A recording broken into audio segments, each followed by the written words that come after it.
know how much an SUV costs. These are for people making $4,000 on average per year.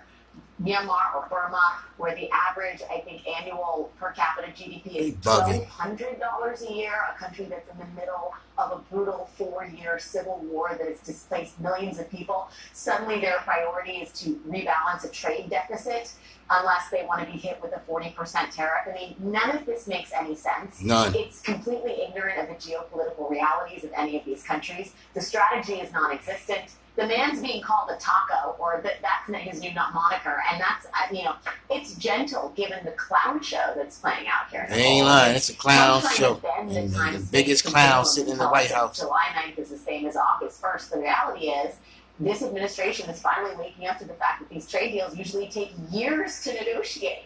It's a joke that they were going to get hundreds of them done or 90 of them done in 90 days. And now they have to live with the reality of that. In addition to that, the markets, I'll let David weigh on this because he's way more than I do, but people are starting to not take him seriously. It's all a bluff. Yeah. What a joke. And in the meantime, the net effect is potentially rising costs on U.S. consumers because these aren't tariffs levied on the countries. It's on the U.S. companies that do business with these countries. You dummies. It is, for the guy who's supposed to fix the American economy, the own goal nature of this, the shoot myself with my own foot nature of all this is staggering. Well, it's also, it's an incredible political betrayal.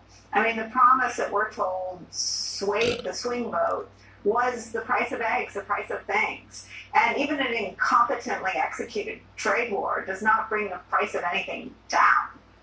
No, we've seen him talk about that less and less. President Trump talked about that less and less. And there was a report from the Council of Economic Advisors yesterday that was incredibly thin, kind of pushing back on the notion that prices are going up or will go up. But to pick up on what Alex was saying here, the president clearly has gotten fatigued with this process. And you look at these letters, which are effectively copy and paste jobs on nice stationery sent to all of these countries. And you look at that's all it is, copy and paste. Here, I think one of the letters that went out today to the Philippines is to an economy that's one of our top 50 trading partners. So these are don't even know how to write a damn letter specifically to each country. Copy and paste. Not a recipient of one of these. I should say the EU doesn't want to receive one of these letters. They're still operating under the assumption that they're going to be able to broker or find some sort of trade framework with the White House here to avoid what would be very painful tariffs if they do come into effect. Another facet of this is just how hard some of these countries have worked to make inroads here, to try to find a way to deal with this administration. I was at the G7 summit in Canada. I won't complain about how long it took for me to get there to this remote corner of Alberta. You saw the Prime Minister of Australia travel in incredible length, incredible duration to get there with the hope and a prayer that you could sit down with President Trump to broker some kind of deal